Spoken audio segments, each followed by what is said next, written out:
말씀 받습니다. 하나님의 말씀 사도행전 10장 1절로 이하 8절까지의 말씀 한 절 한 절 교독하시고 마지막 절 함께 하겠습니다. 가이사랴에 고넬료라 하는 사람이 있으니 이달리아 부대라 하는 군대의 백부장이라.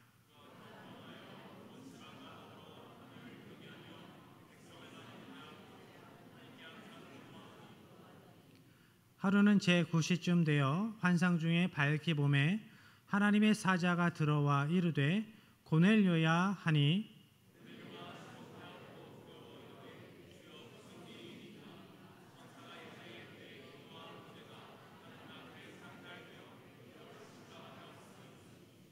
내가 지금 사람들을 요빠에 보내어 베드로라 하는 시몬을 청하라.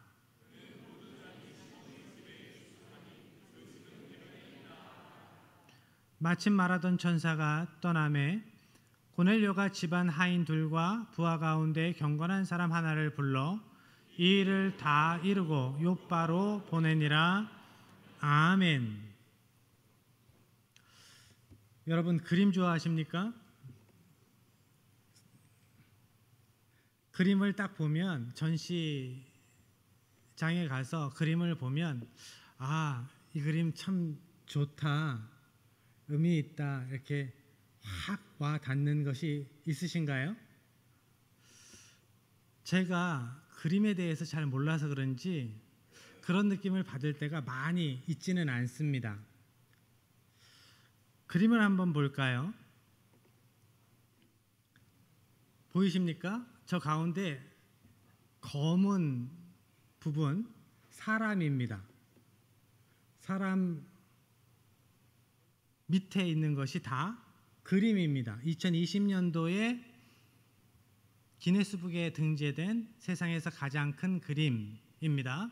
농구장 4개 정도 합쳐놓은 크기의 그림. 자선경매에서 702억 정도에 낙찰된 그림입니다. 저 그림 제목이 뭘까요? 인류애의 여정. 이것이 저 그림의 제목입니다.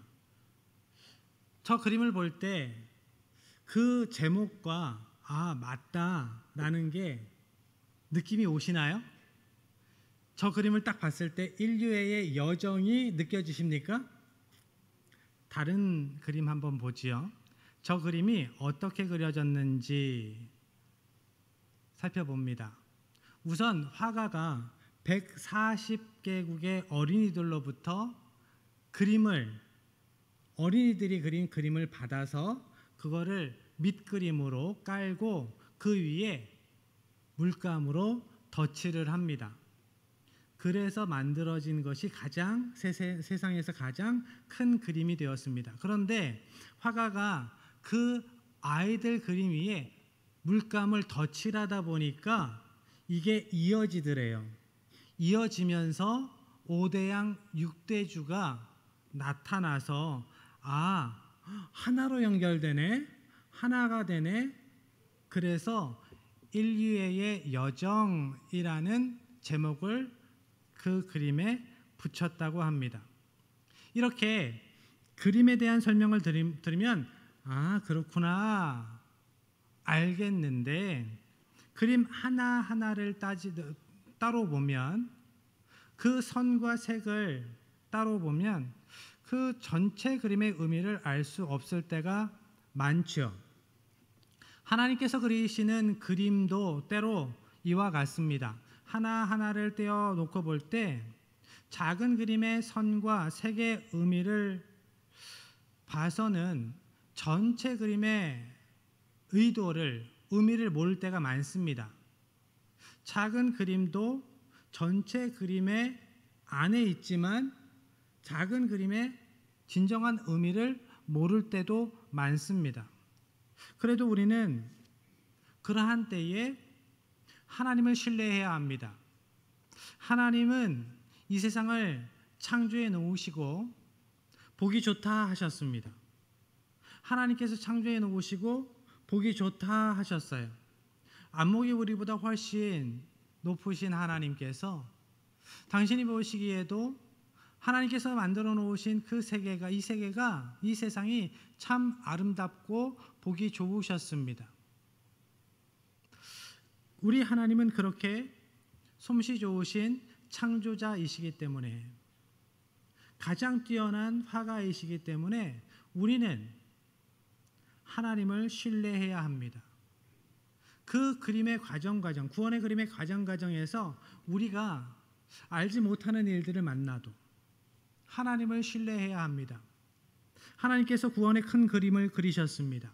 독생자 예수님을 이 땅에 보내셔서 이스라엘 백성들을 구원하시고, 이스라엘 백성들뿐만 아니라 온 세상을, 온 인류를 구원하시는 구원의 계획을 세우셨고, 그 구원을 완성해 가십니다. 오늘 본문에서는 하나님께서 베드로를 통해서 놀라운 방법으로 이방 나라의 영혼들을 구원해 가시는, 그 구원의 그림을 완성해 가시는 모습을 우리가 볼 수 있게 됩니다. 1절의 말씀 들어갑니다. 가이사라에 고넬료라 하는 사람이 있으니 이달리아 부대라 하는 군대의 백부장이라. 가이사라는 요빠에서 50km 정도 북쪽에 있는 항구 도시입니다. 거기는 계획 도시입니다. 가이사랴 익숙하지요? 가이사 아우구스투스의 이름을 따서, 로마 황제의 이름을 따서 그 도시의 이름을 만들었습니다. 그 도시는 계획 도시였고 그만큼 화려하게 잘 정비된 도시였습니다. 그곳에 로마의 주력군 가운데 하나가 있었습니다. 이달리아 군대가 있었는데 그 군대 안에 백부장, 고넬료라는 백부장이 있었습니다. 고넬료, 오늘날로 비유하면 우리가 일제 식민지 치하에 있을 때 일본군의 중대장 정도 되는 사람입니다. 예전에 미스터 선샤인이라는 드라마가 있었습니다. 제가 그거를 3번 본 것 같습니다. 너무 은혜가 돼서, 너무 감동이 돼서, 와, 이 정도로 설교하면 참 좋겠다 할 정도로 너무 은혜가 되는 거예요. 감동이 되는 거예요. 그 안에 일본군 중대장, 나중에 사령관이 되는 인물이 나옵니다.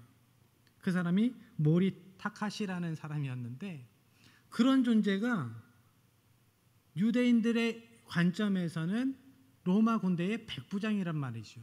그러니까 유대인들이 볼 때, 유대인들의 입장에서 좋게 평가하기 힘든 인물입니다.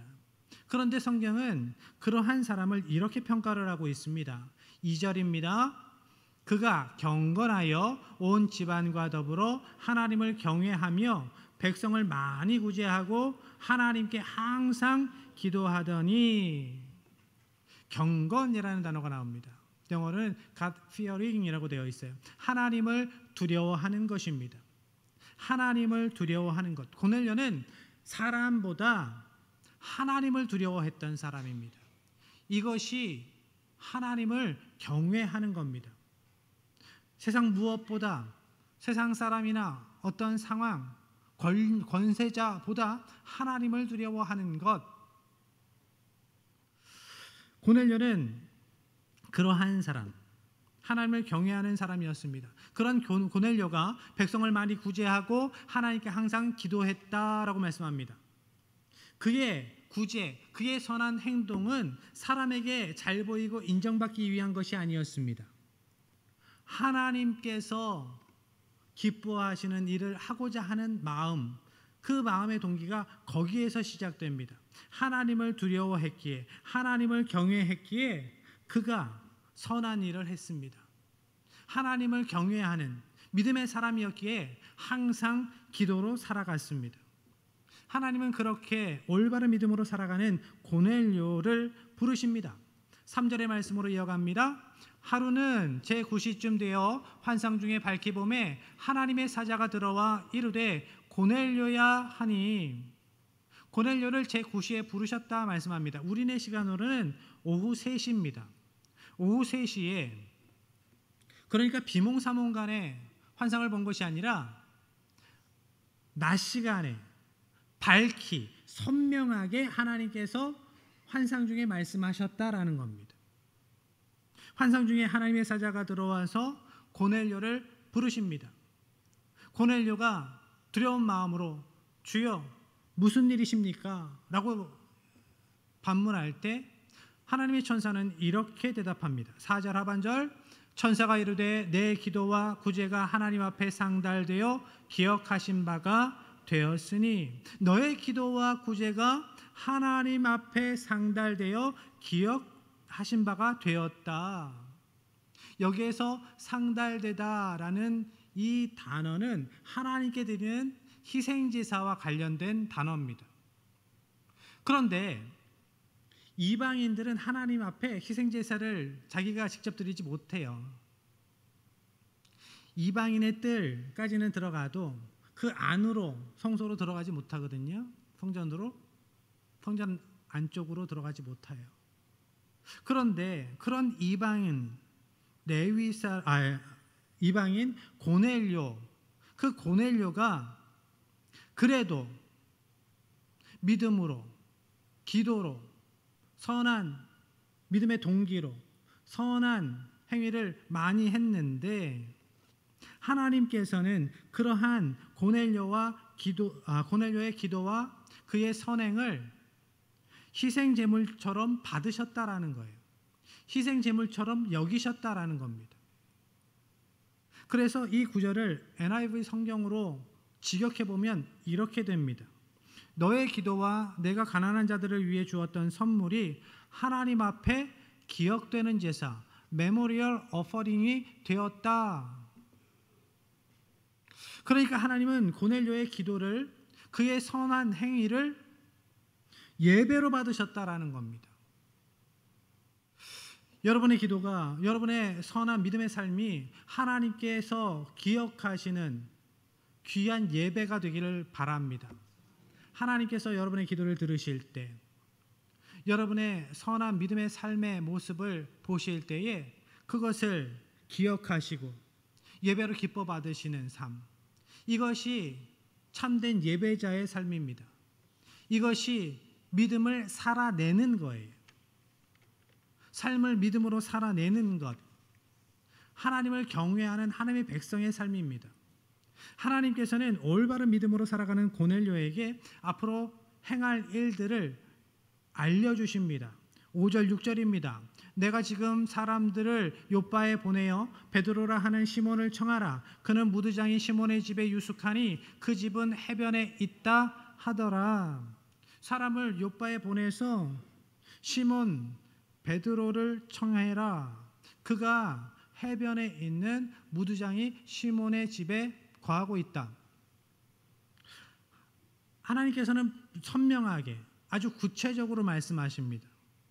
고넬료는 환상 중에 받은 그 말씀을 즉각적으로 순종하지요. 그 말씀대로 하인을 불러서, 부하를 불러서 요빠에 보냅니다.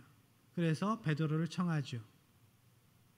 베드로는 그 사람들을 따라서 고넬료의 집에 왔고 그 가정에서 예수님의 십자가 복음을 증거하게 됩니다. 그런데 베드로가 고넬료의 집에 가서 복음을 전하기 전에 하나님께서는 미리 밑그림을 그려 놓으십니다. 고넬료의 부하들이 베드로에게 가기 전에 하나님께서는 고넬료에게 환상을 보여주셨을 뿐만 아니라 또한 베드로에게도 환상 가운데에 메시지를 주셨습니다. 그림 한번 보죠.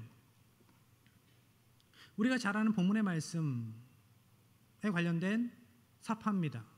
그런데 베드로가 힘들어합니다. 보자기 같은 그릇 안에 짐승이 담겨서 하늘에서 내려옵니다.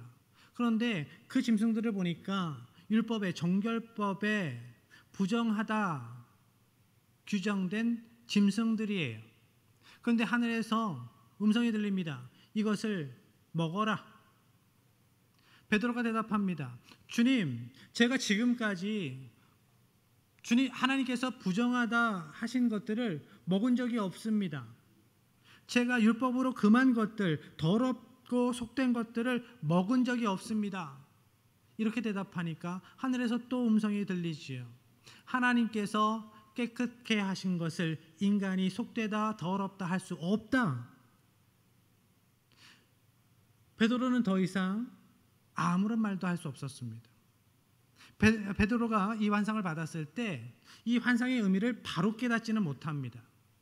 그렇지만 이방인임에도 불구하고 하나님을 향한 올바른 믿음으로, 마음의 중심으로 믿음으로 살아갔던 그 고넬료를 만난 후에야 그 환상의 의미를 올바로 깨닫게 됩니다.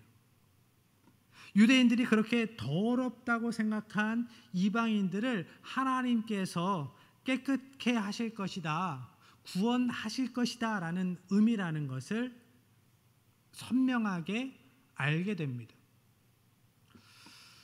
그런데 하나님은 왜 이렇게까지 하셨을까요? 하나님께서 왜 베드로에게 환상을 보여주시기까지 하셨을까? 환상은 특별 계시입니다. 일반적이지 않아요. 일반적이지 않습니다. 환상은 특별 계시예요. 특별한 상황에서 특별히 하나님께서 급한 사역을 이루어 가시기 위해서, 급하게 어떠한 사람들을 세우시기 위해서 특별히 환상이라는 특별한 방법을 사용하실 때가 있어요. 그런데 왜 하나님께서 베드로에게 그런 특별한 방법, 환상을 보여주셨던 걸까? 그것은 이방 선교의 선봉에 서야 할 베드로가 아직 민족주의적인 편견에 갇혀 있었기 때문입니다. 율법주의적인 사고에 갇혀 있었기 때문이에요.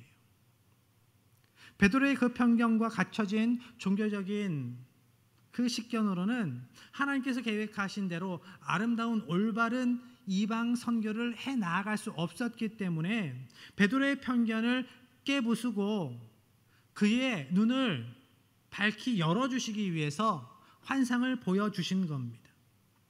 베드로가 지키려고 했던 율법적인 의가 있었습니다. 그런데 자세히 살펴보면 베드로가 지키려 했던 율법적인 의는 아주 주관적이에요. 상황에 따라서 다릅니다. 베드로는 고넬료의 집에 가기 전에 해변에 있는 무드장이 시몬의 집에 유숙하고 있었습니다. 무드장이 시몬의 집 해변에 있었습니다. 왜 해변에 있었을까요? 요즘에 마운틴 뷰, 리버 뷰, 시 뷰 해가지고 그런 곳에 숙소들을 구하려면 다른 숙소보다 더 비싸더라고요. 좋은 곳에, 풍광 좋은 곳에 집을 지었던 걸까요? 그가 무드장이었습니다. 무드장이는 짐승의 가죽으로 물건을 만드는 사람이에요. 그 가죽을 벗겨서 다듬고 염색해서 안장도 만들고 가방도 만드는 사람입니다. 그런데 그러한 일을 할 때 물이 많이 들어갑니다. 그래서 해변에서 물을 걸러서 사용했던 것 같습니다. 제가 학년기를 보낸 의정부에도 제가 어렸을 때 가죽 염색 공장들이 많았습니다. 그 가죽 염색 공장들이 물을 많이 써요. 그래서 강가에 있었습니다. 그러면 생각해 보면 무드장이 시몬이 강변에 집을 짓고 살아도 되는 것 아니었을까라고 우리가 생각할 수 있는데 그럴 수 없었어요. 유대인들은 무드장이를 부정하다 여겼거든요. 죽은 짐승의 가죽을 벗겨서 그 가죽으로 물건을 만들어야 하기 때문에 그들은 부정한 사람들이었습니다. 그래서 사람들과 같이 섞여서 살 수 없었습니다. 사람들과 떨어져서 살았습니다. 그런데 베드로는 유대인들이 부정하다고 해서 멀리하는 그 무드장이 시몬의 집에 들어가서 그와 함께 먹고 마시고 잠을 잤습니다. 분명 성령님의 인도하심을 따라 무드장이 시몬의 집에 들어갔을 겁니다. 여기까지만 보면 베드로는 성령님의 인도하심에 순종해서 율법주의적인 한계에서 벗어난 것처럼 보입니다. 그렇지만 온전하지 않았습니다. 여전히 베드로는 그 편견에서 완전히 벗어나 있지 않았습니다. 율법을 지키겠다고 하면 모든 사람에게 동일해야 하지요. 율법적인 편견에서 벗어났다고 하면 이 또한 모든 상황, 모든 사람에게 동일하게 적용돼야 합니다. 그렇지만 베드로의 율법 적용은 일관되지 않았어요. 유대인들이 부정하다고 여겼던 이방인들에 대한 편견이 아직도 베드로에게 있었습니다. 무두장이는 부정한 사람이라고 하더라도 그가 유대인이었기 때문에 그나마 견뎌줄 수 있었는데 이방인들까지 품을 수 있는 마음의 상태는 온전히 준비되어 있지 않았던 겁니다. 이렇게 베드로가 아직 주관적으로 율법을 적용하고 이방인에 대한 편견을 여전히 갖고 있었기 때문에 하나님의 구원의 큰 그림을 하나님께서 완성해 가시기 위해서 이렇게 미리 밑그림을 그려 놓으십니다. 하나님께서 그리신 밑그림 하나, 베드로가 사마리아와 이방 지역에서 복음을 전할 때 많은 전도의 열매들이 있었습니다. 많은 기사와 표적들이 나타났지요. 그래서 이방 지역에서도 하나님께서 역사하시는구나, 하나님께서 저들도 사랑하시는구나를 알게 됩니다. 또한 하나님께서 그리신 밑그림 둘, 보자기에 쌓인 그 부정한 짐승의 환상을 보여주시면서 이방인에 대한 편견을 아직 완전히 버리지 못하고 있었던 베드로에게 하나님께서 얼마나 그 이방 영혼들을 사랑하시는지를 깨닫게 하시지요. 알게 하십니다. 선명하게 알게 하세요. 이런 시간들을 지나서 하나님께서 구원의 밑그림을 그리시는 그 과정을 통해서 베드로는 드디어 고넬료의 집에 가서 기쁜 마음으로 예수님의 십자가 복음을 증거합니다. 오늘날 우리가 보기에는 베드로가 고넬료의 집에 가는 게 뭐 그렇게 어렵나 하겠지만 한편으로 그 힘 있는 나라 로마의 군대 장교의 집에 가는 거니까 얼마나 뿌듯했을까 이렇게 생각할 수도 있겠지만 아니에요. 그 당시 유대인들의 관점에서 보면 아닙니다. 이방인들과 교제하는 것, 이방인의 집에 들어가서 먹고 나누는 것 위험한 일입니다. 유대인 이스라엘 공동체 안에서 그러한 사람은 배척돼요. 심하면 사회생활을 못할 수 있습니다. 이방인과 함께하는 것, 자기 동족 유대인들로부터 왕따당할 수도 있는 일이었지요. 28절 상반절의 말씀입니다. 이르되 유대인으로서 이방인과 교제하며 가까이 하는 것이 위법인 줄은 너희도 알거니와. 베드로가 알았어요. 많은 유대인들이 그렇게 생각한다라는 것도 알고 있었어요. 그렇게 이야기를 하지요. 나도 알고 여러분들도 압니다. 그렇지만 그런 상황 가운데에서도 내가 왜 이렇게 했는가? 28절 하반절입니다. 하나님께서 내게 지시하사 아무도 속되다 하거나 깨끗하지 않다 하지 말라 하시기로 하나님께서 말씀하셨습니다. 하나님께서 말씀하셨습니다. 그래서 저는 하나님께 순종해야 했습니다. 베드로의 순종은 자기를 희생하는 순종이었고 위험을 무릅쓰는 순종이었습니다. 베드로의 복음 증거를 통해서 예수님을 나의 구주로 그리스도로 고백한 그 고넬료와 그 식구들, 그 가족들은 이방 선교의 천병이 됩니다. 그들을 통해서 예루살렘과 유대와 사마리아뿐만 아니라 세상 땅끝까지 복음이 전해집니다. 그 복음이 이 한반도에도 조선 땅에도 전해져서 우리가 그 생명의 복음을 듣고 믿고 예수님을 나의 구주로 그리스도로 고백함으로 하나님의 백성 되었습니다. 하나님께서 그리신 구원의 큰 그림, 얼마나 수많은 시간을 겹겹이 그리시는 그림인가. 얼마나 치밀하게 아름답게 세우신 그림인가? 우리가 그 십자가 복음을 듣기까지 하나님께서 완성해 오신 그 구원의 그림을 하나님께서는 우리를 통해서 또한 완성해 가십니다. 때로 우리가 하나님께서 그리시는 그 구원의 큰 그림 가운데에서 내가 왜 여기에 있는지, 내가 왜 이런 선으로, 내가 왜 이런 색으로 쓰임 받는지 모를 때가 있습니다. 그래서 때로 답답하기도 하죠. 그렇지만 하나님을 신뢰하시기 바랍니다. 하나님께서 이루어 가십니다. 베드로처럼, 고넬료처럼 하나님의 백성된 우리도 하나님의 구원의 큰 그림 안에 있습니다. 때로 우리가 알지 못해도, 그 의미를 알지 못해도 하나님께서 우리를 통해서 그 구원의 큰 그림을 완성해 가실 것입니다. 우리가 할 것은 베드로처럼, 고넬료처럼 하나님의 말씀에 순종하는 것입니다. 그때에 하나님은 저와 여러분을, 우리 교회를 사용하셔서 그 구원의 그림을 완성해 가실 것입니다. 나중에 우리의 믿음의 걸음들을 뒤돌아봤을 때, 아, 이렇게 그려 오셨구나, 이렇게 완성해 가시는구나 깨달아지고 고백되는 귀한 은혜의 일들이 저와 여러분의 입술 가운데에, 우리 교회 가운데에 풍성히 있어지기를 주님의 이름으로 간절히 축복합니다.